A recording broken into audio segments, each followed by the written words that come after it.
Good evening to all. Okay இந்த மாதிரி பார்க்கலாம். ஸ்லீப் டெஸ்ட் ஒன்று ஆக்சுவலி ஸ்லீப் டெஸ்ட் ஒன்னோட கொஸ்டின் பேப்பர் டிஸ்கஷன். இது வந்து நம்ம நார்மல் கொடுத்துருந்தோம்னு நினைக்கிறேன். சரிங்களா? Electric field inside spherical shell uniform surface charge density அப்படின்னு கேட்குறாங்க. ஃபார் எக்ஸாம்பிள் எலக்ட்ரிக் ஷெல்லுன்னு சொல்லிட்டாங்க. ஆக்சுவலி ஸ்பெரிக்கல் ஷெல் அப்படின்னா அந்த சர்ஃபேஸில் மட்டும்தான் சார்ஜஸ் இருக்கும் அப்படின்னு சொல்லிட்டாங்க. சர்ஃபேஸ் சார்ஜ் டென்சிட்டினா என்ன அர்த்தம்னா சர்ஃபேஸில் மட்டும்தான் இருக்கும். ஆஹ் இப்படி இருக்கும் பொழுது உள்ள என்ன எலக்ட்ரிக் ஃபீல்டு அப்படின்னு கேட்குறாங்க. இன்சைடு த ஸ்பெரிக்கல் ஷெல் வந்து என்ன எலக்ட்ரிக் ஃபீல்டுன்னு கேட்குறாங்க. ஸோ உள்ள என்ன எலக்ட்ரிக் ஃபீல்டுனா ஃபர்ஸ்ட் எடுத்த உடனே நம்ம வந்து கௌஷியன் சர்ஃபேஸ் வந்து ஃபார்ம் பண்ணணும். கௌஷியன் சர்ஃபேஸை ஃபார்ம் பண்ணணும். அந்த கௌஷியன் சர்ஃபேஸுக்குள்ள எவ்வளோ அமௌண்ட் ஆஃப் சார்ஜ் இருக்குன்னு பார்க்கணும். அந்த இதுக்கு வந்து நம்ம இந்த ஃபார்முலா எழுதணும். இ டாட் டிஎஸ், அதாவது காஸ்ல எழுதணும். Integral E dot ds equal to Q enclosed அப்படிங்கிறது தான் இதனுடைய விஷயம். ஸோ அப்போ இது என்னதுன்னா இந்த சர்ஃபேஸ் தான் அந்த டிஎஸ்ங்கிற சர்ஃபேஸ் உள்ள இருக்கக்கூடிய அந்த கௌஷன் சர்ஃபேஸ்.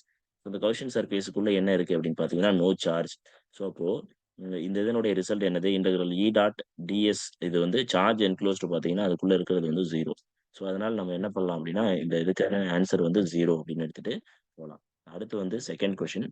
செகண்ட் கொஷின்ஸ் வந்து டைரக்டா ஒரு பிளேன் ஷீட்டு. இது டைரக்ட் ஆன்சர்ஸ். அது ஆக்சுவலி டைரக்ட் கொஷின். இது டைரக்ட் ஆன்சர் இல்ல, டைரக்ட் கொஷின். இப்போ ஃபார் எக்ஸாம்பிள் நம்ம கிட்ட வந்து ஒரு இந்த மாதிரி ஒரு பிளேன் ஷீட் இருக்கு வச்சுக்கோங்களேன். இதுல பிளேன் ஷீட்ல வந்து பிளஸ் சார்ஜஸ் எனி சார்ஜஸ் இருக்கும். இந்த மாதிரியான பிளஸ் சார்ஜஸோ ஏதோ ஒரு சார்ஜஸ் இருக்கு. இதனுடைய சார்ஜ் டென்சிட்டி வந்து சிக்மான்னு வச்சுக்கோங்க. இதுல இருந்து ஒரு பர்டிகுலர் டிஸ்டன்ஸ்ல எவ்வளோ இது அப்படின்னு கேட்குறாங்க. பர்டிகுலர் டிஸ்டன்ஸ்ல எவ்வளோ எலக்ட்ரிக் ஃபீல்டு இருக்கு அப்படின்னு கேட்குறாங்க. இந்த பர்டிகுலர் டிஸ்டன்ஸ் வந்து ஆக்சுவலி வந்து என்னதுன்னா surface charge density does not depends on the distance. டிஸ்டன்ஸை பொறுத்து அது இல்லை. பட் ஒரு பர்டிகுலர் பாயிண்ட்ல நீங்க மெஷர் பண்ணும்போது அதனுடைய சர்ஃபேஸ் அதாவது சார்ஜ் வந்து எவ்வளவு அப்படின்னு பாத்தீங்கன்னா சிக்மா பை எப்சிலான் நாட் அப்படிங்கிறது. இது வந்து பேசிக்கான விஷயம். இது டைரக்ட் கொஸ்டின். அடுத்து வந்து தேர்ட் கொஸ்டின் பார்க்கலாம். தேர்டு வந்து electric field strength due to point charge of 5 micro coulomb at distance of 80 centimetre from the charge அப்படின்னு கேட்குறாங்க. இது பேசிக்கான எலக்ட்ரிக் ஃபீல்டு ஸ்ட்ரென்த்னாவே ஈங்கிற ஃபார்முலா தான். இ இஸ் ஈக்குவல் டு என்ன அப்படின்னு பார்த்தீங்கன்னா உங்களுக்கு ரெண்டு விதமான ஃபார்முலா இருக்கு. இடி சாரி விடி அப்படின்னு ஒரு ஃபார்முலா யூஸ் பண்ணி பண்ணலாம். பட் இங்க இருக்கக்கூடிய ஃபார்முலா 1/4/எப்சிலான் naught q by R squared அப்படிங்கிறது தான். ஸோ இந்த இதில் வந்து நமக்கு தெரிஞ்சது எல்லாமே இருக்கு. ஆக்சுவலி இஸ் ஈக்குவல் டு 1/4/எப்சிலான் நாட்டோட வேல்யூ 9 × 10⁻⁹ உங்களுக்கு தெரியும். இன்டூ தென் சார்ஜினுடைய வேல்யூ வந்து 5 மைக்ரோ கூலும். சாரி, என்ன சொல்றாங்க? 5 மைக்ரோ கூலும். 5 × 10⁻6 கூலும் அப்படின்னு சொல்லி பேரு. டிவைடட் பை டிஸ்டன்ஸ் வந்து 80 சென்டிமீட்டர்ஸ்னு சொல்லிட்டாங்க. டிஸ்டன்ஸ் என்ன சொல்லியிருக்காங்கன்னா 80 சென்டிமீட்டர் சொல்லியிருக்காங்க. ஸோ இந்த 80 சென்டிமீட்டர் வந்து 80 × 10⁻⁻2 ஹோல் ஸ்கொயர்ட் ஆக்சுவலி. இதை வந்து நம்ம எல்லாத்தையும் சிம்பிளிஃபை பண்ணோம்னா உங்களுக்கு ஒரு ரிசல்ட் வரும். அந்த ரிசல்ட் தான் இதுக்கான ஆன்சர். சரிங்களா? ஸோ நீங்க வந்து இதுல அந்த ரிசல்ட்டை வந்து அப்ளை பண்ணி கண்டுபிடிச்சிடலாம்.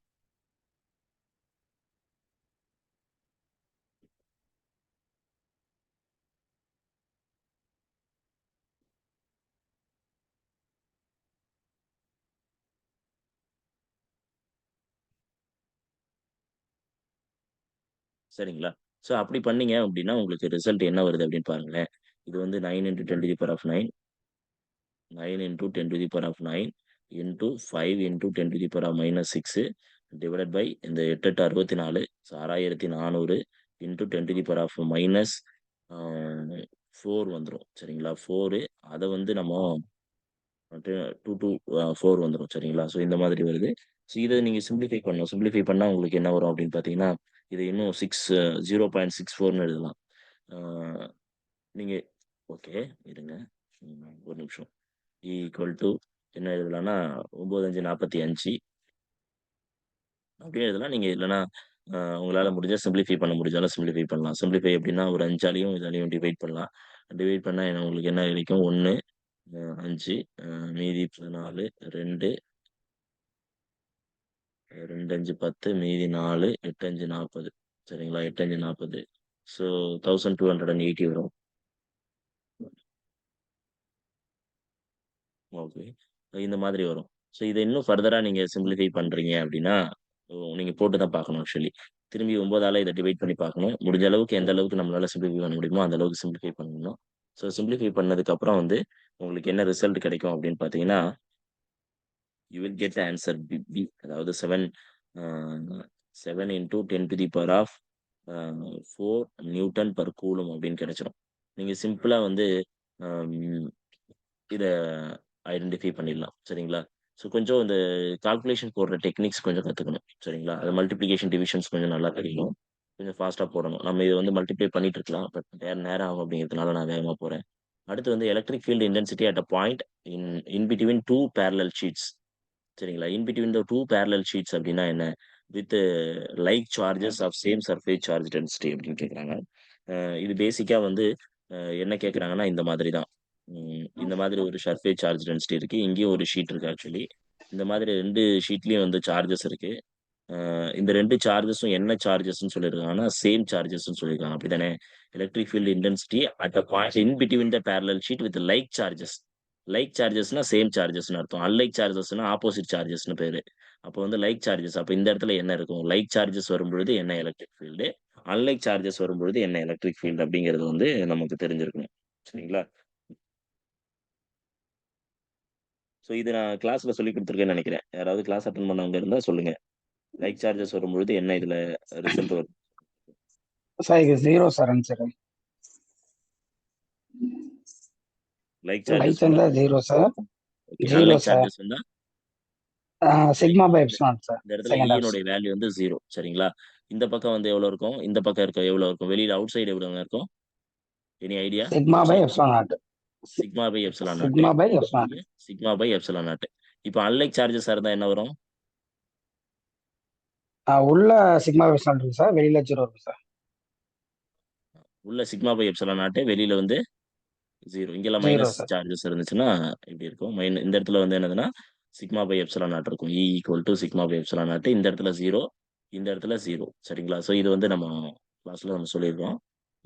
அடுத்து வந்து பார்த்தீங்கன்னா, electric potential of a earth is taken to be 0 because earth is a good என்னன்னு கேட்குறாங்க. Electric potential of the earth வந்து டேக்கன் டூ பி 0 சரிங்களா? அப்படின்னு சொல்றாங்க. பிகாஸ் எர்த் இஸ் என்ன எதனால அத 0ன்னு எடுத்துக்கிறாங்க? இது ஒரு கண்டக்டரா, இன்சுலேட்டரா, செமி கண்டக்டரா, டை எலக்ட்ரிக்கா? எர்த்.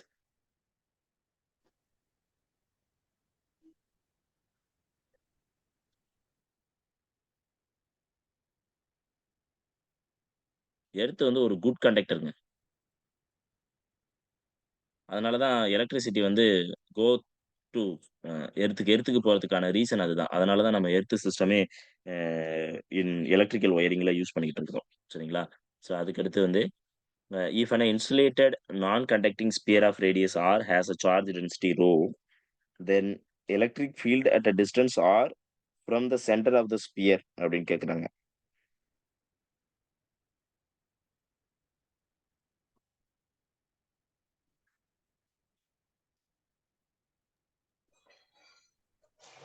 இங்க ஒண்ணு நமக்கு ரொம்ப முக்கியமா சொல்லியிருக்காங்க. ஸ்பியர்ன்னு சொல்லிட்டாங்க. நான் conducting sphere. But charge density ஒரு விஷயத்த நம்மட்ட சொல்லிட்டாங்க. சார்ஜ் டென்சிட்டிங்கிறது வந்து என்னன்னு சொல்லியிருக்காங்க நமக்கு அப்படின்னு பார்த்தீங்கன்னா, ஆ ரோன்னு சொல்லிட்டாங்க. ரோங்கிறது வந்து ஆக்சுவலி வால்யூம் சார்ஜ் டென்சிட்டி. அப்ப இது வந்து என்னது இல்லன்னா, இது வந்து ஷெல் கிடையாது. இது வந்து ஒரு ஸ்பியர். சரிங்களா? "The electric field at a distance R from the centre of the sphere" அப்படின்னு கேட்குறாங்க. நம்ம அந்த எலக்ட்ரிக் ஃபீல்ட் கண்டுபிடிக்கிறதுக்கான ஃபார்முலா வந்து இப்படி இருக்கு. இது வந்து இதிலிருந்து நம்ம என்ன பண்றோம் அப்படின்னு பார்த்தீங்கன்னா, இதுதான் ரேடியஸ் கேப்பிட்டல் R. இங்கேருந்து வெளியில வரக்கூடியது வந்து என்ன அப்படின்னு பார்த்தீங்கன்னா, R. இந்த டிஸ்டன்ஸ் Rங்கிற டிஸ்டன்ஸு. அப்ப இந்த இடத்துல வந்து எலக்ட்ரிக் ஃபீல்ட் என்னன்னு கேட்குறாங்க. இத வந்து நம்ம என்ன பண்ணலாம் அப்படின்னு பார்த்தீங்கன்னா, சிம்ப்ளி காஸ் லாவ அப்ளை பண்ணி இத கண்டுபிடிக்கலாம். கரெக்ட் தானங்க? R at a distance R from the center of the sphere. இன்னொரு இதுவும் சொல்லிட்டாங்க. R less than capital R. R less than capital ஆர்னா, ஆக்சுவலி இது வந்து இன்சைடு இந்த பாயிண்ட் வந்து நாட் அவுட் சைடு.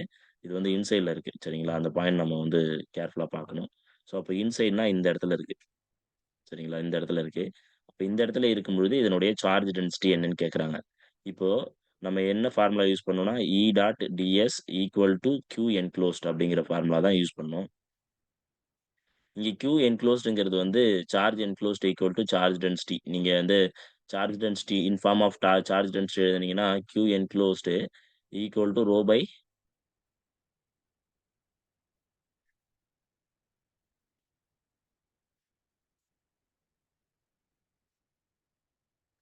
வின்னு எழுதுவீங்களா? ஆமா. அதாவது வால்யூம்ல எவ்வளோ சார்ஜ் இருக்கு அப்படிங்கிறத எழுதுவீங்க.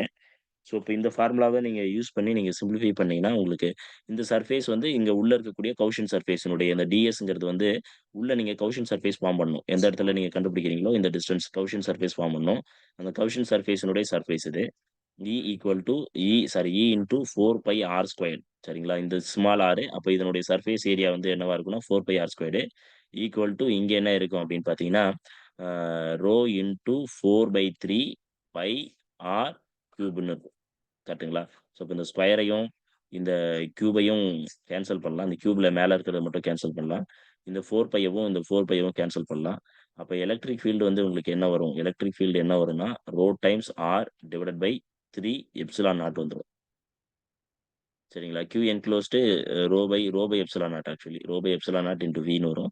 ஸோ இந்த rho r divided by 3 epsilon naught அப்படிங்கிறது தான் ரிசல்ட். கரெக்ட்டுங்களா? இது வந்து இந்த மாதிரியும் போடலாம். இத நேரா மனப்பாடம் பண்ணி வச்சிருந்தாலும் பரவாயில்ல. கரெக்ட்டுங்களா? அப்ப இது வந்து ஆப்ஷன் சிங்கிறது தான் கரெக்ட்டான ஆன்சர்.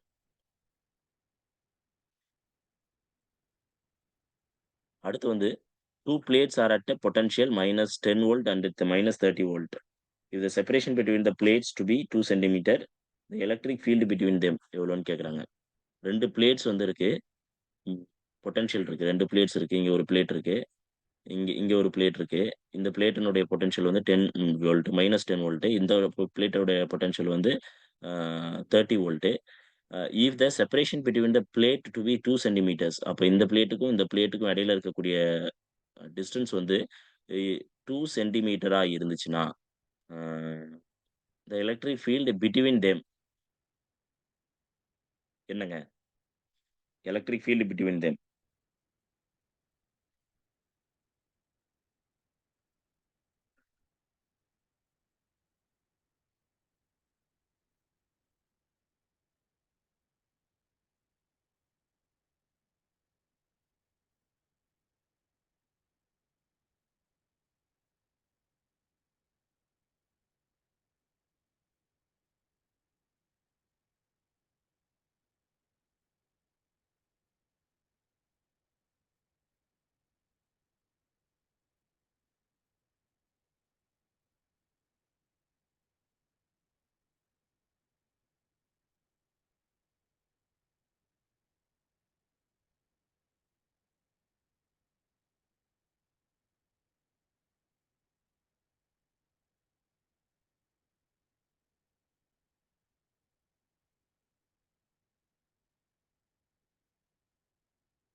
Sir 1000 sir. இல்லைங்க தப்பு. Okay sir.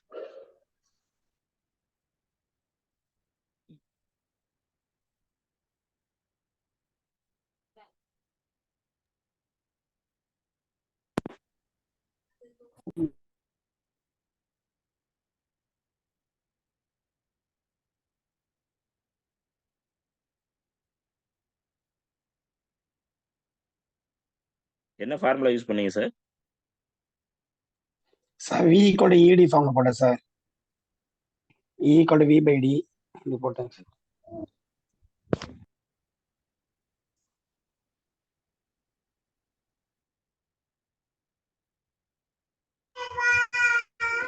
Option A 2000 volt per meter, sir.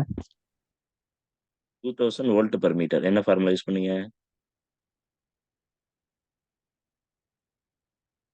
இந்த ஃபார்முலா யூஸ் பண்றது தான் இங்க முக்கியம். அது கரெக்ட்டா யூஸ் பண்றீங்களாங்கிறது தான் விஷயமே இங்க. E is equal to minus dV by dx. The negative gradient of potential. அந்த ஃபார்முலா யூஸ் பண்ணேன் சார். வெரி குட்ங்க. Very good. அவ்வளோதான். சிம்பிள். ஸோ அதே மாதிரி தான். இப்போ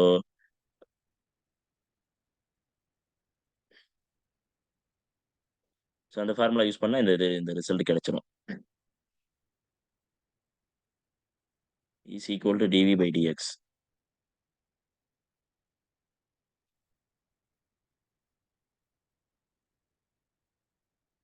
போட்டு காட்டணுமா யாருக்காவது? ஓகே. நான் போட்டு காட்டிடுறேன் இதுக்கு. ஏன் ஒண்ணும் இல்லைங்க. இது என்னன்னா, நம்ம ஃபர்ஸ்ட்டு 30 மைனஸ் மைனஸ் ஆஃப் இது 10 வோல்ட். அதாவது ஹையர் பொட்டன்ஷியல்லேருந்து லோயர் பொட்டன்ஷியல கழிக்கணும். கழிச்சீங்கன்னா உங்களுக்கு என்ன கிடைக்கும்னா 30 வோல்ட் மைனஸ் ஆஃப் மைனஸ் வரும். அப்போ பிளஸ் ஆயிடும். Plus 10 volt divided by 2 centimetre வரும். ஈக்குவல் டூ நீங்க இது வந்து 40 வோல்ட் டிவைடட் பை 2 சென்டிமீட்டர் அப்படிங்கிறது வந்து என்னதுன்னா 2 into 10 to the power of -2 அப்படின்னு அர்த்தம். சென்டிமீட்டர் சாரி மீட்டர்னு அர்த்தம். ஸோ இப்போ நீங்க இத வந்து என்ன பண்ணலாம்னா, இதையும் கேன்சல் பண்ணீங்கன்னா, யூ வில் கெட் 20. இந்த 2 மேல போயிடுச்சுன்னா, 20 into 10 to the power of +2 மாறிடும். +2 வோல்ட் பெர் மீட்டர்ன்னு வரும். இத தான் நம்ம வந்து 2000 எழுதணும். வேற ஒண்ணும் இல்ல. சரிங்களா? ஸோ இது சிம்பிள் இது. ம். சார் ஃபார்முலா சார் அதாங்க dv by ஃபார்முலா dx. ஒண்ணும் கிடையாது. ஃபார்முலா வந்து dv/dx சார் சொன்னது தான். அதான் சொல்லிட்டாரே அப்படின்னு நான் எழுதல. dv/dxன்னா வந்து first higher potential minus lower potential. Higher potential minus lower potential divided by இந்த எக்ஸ் இப்படியும் போடலாம். சரிங்களா? Distance between the plates. Sir இப்படியும் E is equal to minus del Vx தானே சார்? அப்போ del V தானே? அப்போ மைனஸ் வராதா சார்? என்னதுங்க புரியல. E is equal to minus del V தானே சார் ஃபார்முலா ஆக்சுவலி? அப்போ மைனஸ் வராதா?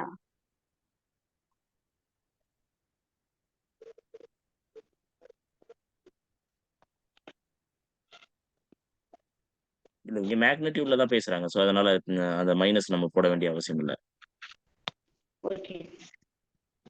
இங்க இங்க இங்க மைனஸ் ஆக்சுவலி நீங்க போட்டுக்கலாம் தப்பில்ல. பட் இது மேக்னிட்யூட் மட்டும் தான் பேசுறதுனால நம்ம வந்து அது தேவையில்ல.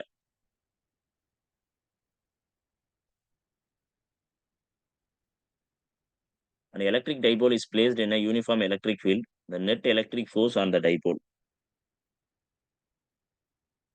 Electric potential at என்ன சொல்றாங்க? The electric dipole is placed in a uniform electric field. The net electric force on the dipole.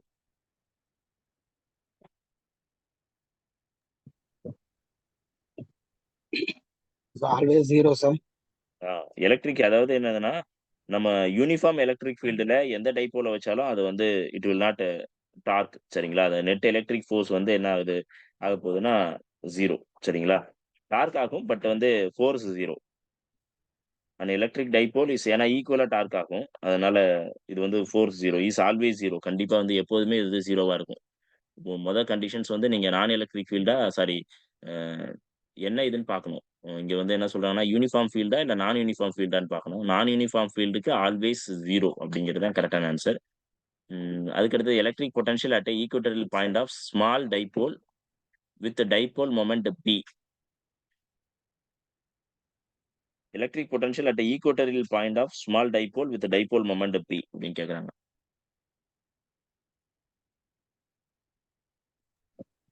டைபோல்னா equal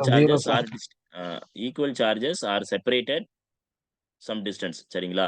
equal charges டைபோல்னா அதுதான். ஈக்குவல் சார்ஜஸ் வந்து equal and opposite charges separated at distance.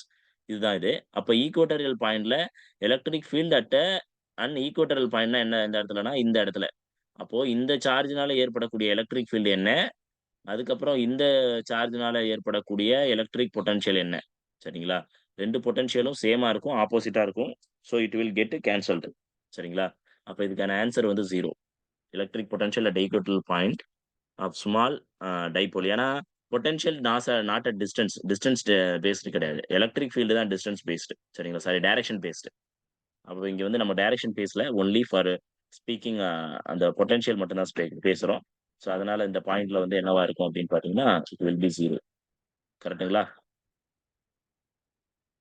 அப்ப இந்த பாயிண்ட்ல 0வா இருக்கும். அடுத்து பார்க்கலாம். So total electric flux coming out of in unit positive charge put in air. ஏர்ல வச்சீங்கன்னா எவ்வளவு வரும்? Total electric flux coming out of an unit positive charge put in air. சரிங்களா? ஒரு பாசிட்டிவ் சார்ஜ் இருக்கு. இந்த பாசிட்டிவ் சார்ஜ்ல இருந்து electric flux line field lines எவ்வளவு வருது அப்படின்னு பாக்குறீங்க. எலக்ட்ரிக் ஃப்ளக்ஸுக்கான ஃபார்முலா தெரியும் உங்களுக்கு. என்னதுங்க? பைஸ் ஈக்குவல் டு என்னங்க சொல்லுங்க பார்க்கலாம். எலக்ட்ரிக் ஃப்ளக்ஸுக்கான ஃபார்முலா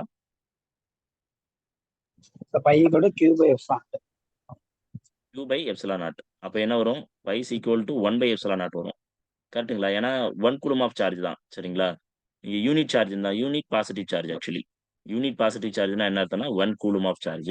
இப்போ 1 கூலும் ஆஃப் சார்ஜ் வைக்கும்போது பையோடைய வேல்யூ வந்து பை ஈக்குவல் டு 1/ε0 வரும். அப்போ பை ஈக்குவல் டு ε0 இன்வெர்ஸ். நீங்க அதை கன்ஃபியூஸ் ஆயிடக்கூடாது. சரிங்களா? அதனால சும்மா போட்டேன் விஷயம். எந்த மாதிரி வேணாலும், அதாவது நமக்கு தெரிஞ்சதையே வித்தியாசமா கேட்பாங்க. அதுதான் இது. சரிங்களா? ஒன்றும் அந்த அளவுக்கு பெருசா யோசிக்க மாட்டாங்க டிஆர்பி போர்டை பொறுத்தளவு. பட் நமக்கு தெரிஞ்சதையே வித்தியாசமா கேட்குறாங்க.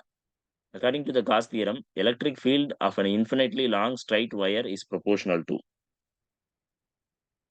long straight wire.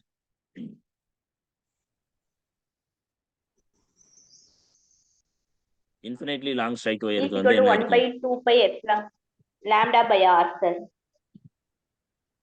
என்னதுங்க? 1 Electric by field E is equal to 1 by 2 pi epsilon naught lambda by r.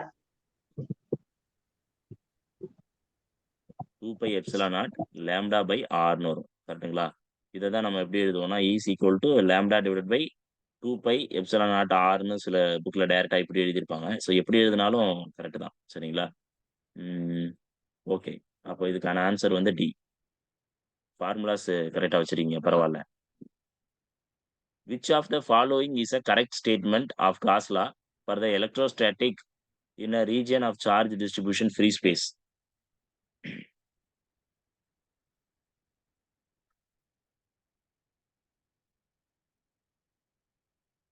Which of the following is a correct statement of Gauss law for electrostatic in the region of charge distribution in free space அப்படின்னு சொல்லிட்டாங்க. Free ஸ்பேஸ்ல வந்து charge distributions எப்படி இருக்கும்?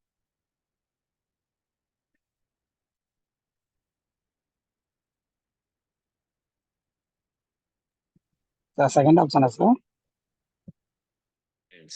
Second option கரெக்ட்டுங்க. So integral E dot ds equal to 0 rho by epsilon நாட்டுங்கிறது வந்து free ஸ்பேஸை குறிக்கக்கூடியது. சரிங்களா? ஸோ இது மற்றபடி வந்து இது வந்து மீடியத்துக்கு இருக்கும். அதாவது சரி, ஓகே, அதெல்லாம் வந்து சார்ஜ்லெஸ். இங்கே வந்து எலக்ட்ரிக் எங்கேயோ போறேனே. Okay, sorry. எப்சிலான் நாட்டு இது வந்து சார்ஜ் இல்லாததுக்கு இது தப்பான ஆன்சர். இது வந்து ரோ மட்டும் வரவே வராது, சான்ஸே இல்லை. கியூ மட்டும் தான் வந்தா வரலாம். ரோ இதே இடத்துல வெறும் கியூ என்க்ளோஸ்டுன்னு இருந்தா இது கரெக்ட். சரிங்களா? கியூ என்க்ளோஸ்டுன்னு இருந்தா இந்த ஃபார்முலா கரெக்ட். பட் இங்க ரோ மட்டும் தான் இருக்கிறதுனால இது தப்பு. அதுக்கு அடுத்து வந்து cylindrical of cylinder of radius r and length l is placed in the uniform electric field E parallel to the cylindrical axis. The total flux for the surface of the cylinder is given by.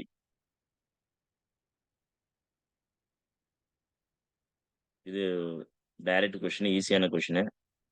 இது ஒரு cylinder சொல்லிட்டாங்க. இந்த மாதிரி ஒரு cylinder இருக்குங்கிறாங்க. இதுல என்னன்னா இதான் சிலிண்ட்ரிக்கல் ஆக்சிஸ். சரி, இதான் சிலிண்ட்ரிக்கல் ஆக்சிஸ். இது வந்து சிலிண்ட்ரிக்கல் ஆக்சிஸ்னு வச்சுக்கோங்களேன். தப்பா? இது சிலிண்ட்ரிக்கல் ஆக்சிஸ். இந்த சிலிண்ட்ரிக்கல் ஆக்சிஸ்க்கு என்ன சொல்றாங்கன்னா பேரலா வந்து எலக்ட்ரிக் ஃபீல்ட் லைன்ஸ் போகுதுங்கிறாங்க. அப்போ இங்க வருது, இங்க வருது, இங்க வருது, இங்க வருது. அதே எலக்ட்ரிக் ஃபீல்ட் லைன்ஸ் இங்க வெளியில போகுது. ஸோ அப்போ எவ்வளவு வந்ததோ அவ்வளவு போயிடுச்சு. அப்போ இங்க எலக்ட்ரிக் ஃப்ளக்ஸ் இருக்கவே இருக்காது. இந்த சர்ஃபேஸ் வழியா போகுமா எலக்ட்ரிக் ஃப்ளக்ஸ் அப்படின்னு பாத்தீங்கன்னா வாய்ப்பு இல்லை. ஏன்னா வந்து எலக்ட்ரிக் ஃப்ளக்ஸ் ரன்ஸ் கோர்ஸ் இன் டைரக்ட், அதாவது ஸ்ட்ரைட் லைன்ல தான் போகும். அப்போ எவ்வளவு எலக்ட்ரிக் ஃப்ளக்ஸ் உள்ள வந்துச்சோ அவ்வளவு வெளியில போயிடுச்சு. அப்ப என்ன இருக்கு அப்படின்னு பாத்தீங்கன்னா total electric flux of the surface of the cylinder for the surface of the சிலிண்டர்ல கேட்கறாங்க. அப்போ சர்ஃபேஸ்னா இதுதான் சர்ஃபேஸ், இந்த சுத்துவட்டார பகுதி. இதுல வந்து no electric field lines. So ஜீரோங்கிறது தான் கரெக்டான answer. A charge Q is enclosed by the Gaussian spherical surface of radius R. If the radius is doubled, then the outward electric flux will be. Any idea? Sir remain same sir.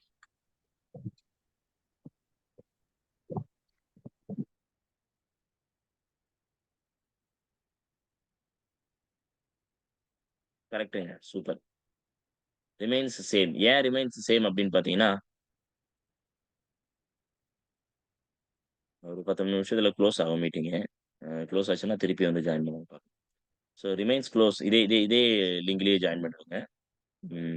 இப்போ வந்து பாத்தீங்கன்னா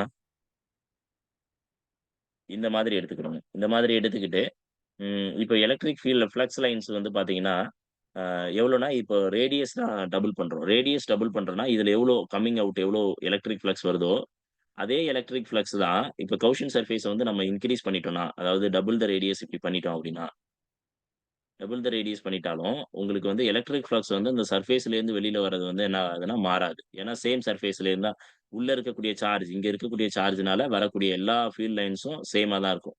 அப்ப எந்த கௌஷன் சர்ஃபேஸ நீங்க வந்து அது மேல அந்த கௌஷன் சர்ஃபேஸ இன்கிரீஸ் பண்றதுனால என்ன வராது அப்படின்னு பார்த்தீங்கன்னா, சிலிண்டர பொறுத்தளவு அ மாறாது. அதே மாரி ஸ்பியர பொறுத்தளவும் மாறாது. சரிங்களா? அதனால இது வந்து ரிமைன்ஸ் சேம் அப்படிங்கிறது கரெக்ட்டான answer. Cos law is a வேற ட்ரூ. எது மாறும்? சொல்லுங்க, சொல்லுங்க. Any doubt? இந்த இந்த சர்ஃபேஸ் தவிர வேற எந்த சர்ஃபேஸ்ல சார் மாறும்? இல்ல இந்த சர்ஃபேஸ்னா இப்ப ஃபார் எக்ஸாம்பிள் இது வந்து சிலிண்ட்ரிக்கல் சர்ஃபேஸ்ங்க. இங்க வந்து என்னன்னா சார்ஜ் இங்க ம். தான் வச்சிருக்கிறோம். பட் இங்க வெளியில போறதும், இங்க வெளியில போறதும் வந்து ஆப்போசிட்டா இருக்கிறதுனால இத கேன்சல் பண்ணி விட்டுறலாம். ஒண்ணும் பிரச்சனை இல்ல. பட் இந்த சர்ஃபேஸஸ்ல இந்த சுத்தி சுத்தி இருக்கக்கூடிய சர்ஃபேஸ்ல வெளியில வரக்கூடிய சார்ஜ் தான் நம்ம கவுண்ட்ல எடுத்துக்க போறோம். அந்த கவுண்ட்ல எடுக்கும்போது இது இப்படி இருக்கு. சப்போஸ் நீங்க வந்து இந்த இடத்துல ஒரு பிளஸ் கியூங்கிற சார்ஜ வச்சுட்டு இது ஒரு ஸ்பெரிக்கல் சர்ஃபேஸா நீங்க எடுத்துக்கிட்டீங்கன்னா, நீங்க எவ்வளோ பண்ணீங்கனாலும் எலக்ட்ரிக் ஃப்ளக்ஸ் வந்து மாறாது. சரிங்களா? எலக்ட்ரிக் ஃப்ளக்ஸ் மாறாது. வேணா electric field at a point மாறலாம். Electric field at a point மாறும். பட் எலக்ட்ரிக் ஃப்ளக்ஸ் மாறாது. நீங்க இந்த சர்ஃபேஸ்லயும் எலக்ட்ரிக் ஃப்ளக்ஸ் பையினுடைய வேல்யூ வந்து பை 1ன்னு எடுத்துக்கிறீங்க. இப்ப இந்த மாதிரி ஒரு கௌஷன் சர்ஃபேஸ் வடிவமைச்சுட்டு, அதனுடைய எலக்ட்ரிக் ஃப்ளக்ஸ் கண்டுபிடிச்சாலும் பை 2ன்னு வரும். அப்ப total field lines coming outward அப்படின்னு பார்த்தீங்கன்னா, பை 1லயும் 1 தான் இருக்கும். பை 2லயும் 1 தான் இருக்கும். ஸோ அப்ப இதுதான் விஷயம். சரிங்களா? இது வந்து அ இர்ரெஸ்பெக்டிவ் ஆஃப் இது ஷேப்ப பொறுத்து தான் இருக்கு. இர்ரெஸ்பெக்டிவ் ஆஃப் டிஸ்டன்ஸ பொறுத்து கிடையாது. ஃப்ளக்ஸ் வந்து இர்ரெஸ்பெக்டிவ்ஸ் ஆஃப் அ இது. இப்ப சிம்பிளான திங் என்ன அப்படின்னு பார்த்தீங்கன்னா, நம்ம பை ஈக்குவல் டூ என்ன பண்றோம்? Phi is equal to Q by epsilon naught தான் போடுறோம். இப்ப phi is equal to Q by epsilon நாட்னா, இந்த கியூங்கிற சார்ஜ் உள்ள தான் இருக்கு. இந்த கௌஷன் சர்ஃபேஸ்க்கு உள்ள தான் இருக்கு.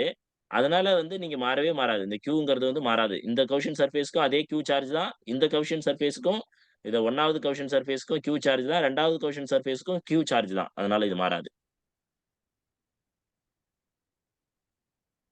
புரிஞ்சுதுங்களா? வேற ஏதாவது டவுட் இருக்குங்களா? இல்ல sir. Thank you sir. Okay. இப்ப Gauss law is true only if the force due to charge varies. Gauss law எப்ப வந்து ட்ரூவா இருக்கும் அப்படின்னு கேட்குறாங்க. At what time?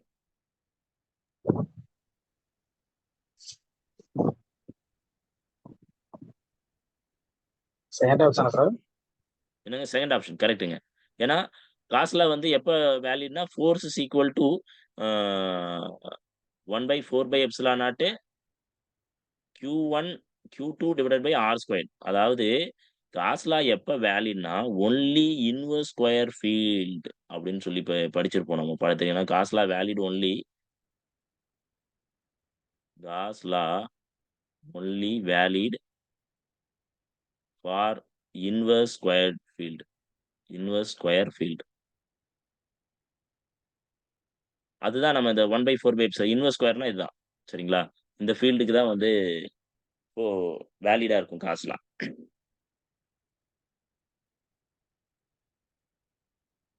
காஸ்லா is valid for இன்னொரு ரொம்ப முக்கியமான விஷயம். இது இது இது இன்னொரு இது. இந்த கேள்விக்கு யாருக்கும் ஏதாச்சும் ஆன்சர் தெரியுங்களா? சொல்லுங்க பார்க்கலாம். Any closed Option A. surface. A option.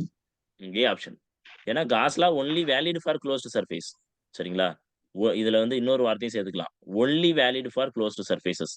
Open சர்ஃபேசஸ்க்கு காஸ் லாவ யூஸ் பண்ண முடியாது. ஏன்னா காஸ் லாவே என்னது? கௌஷன் சர்ஃபேஸ ஃபார்ம் பண்ணிட்டு தான் நம்ம அத வந்து காஸ் லா மூலம் எலக்ட்ரிக் ஃபீல்ட கண்டுபிடிக்கிறோம். அதனால இது வந்து only valid for closed surfaces தான். அடுத்து எனர்ஜி ஆஃப் சார்ஜ்டு கெப்பாசிட்டர் வந்து இது direct question actually. Direct question என்ன அப்படின்னு பார்த்தீங்கன்னா, energy of the capacitor is equal to sorry ஈன்னு யூஸ் பண்ணக்கூடாதா? U is equal to UE அப்படின்னு எடுத்துக்கலாம். UE equal to Q square divided by 2சி. கரெக்ட்டுங்களா? ஸோ இந்த இந்த இது இருக்கு. இது வந்து டைரக்ட் கொஸ்டின்ஸ் தான். ஸோ அதனால இது வந்து ஃபார்முலா தெரிஞ்சா போதும் உங்களுக்கு.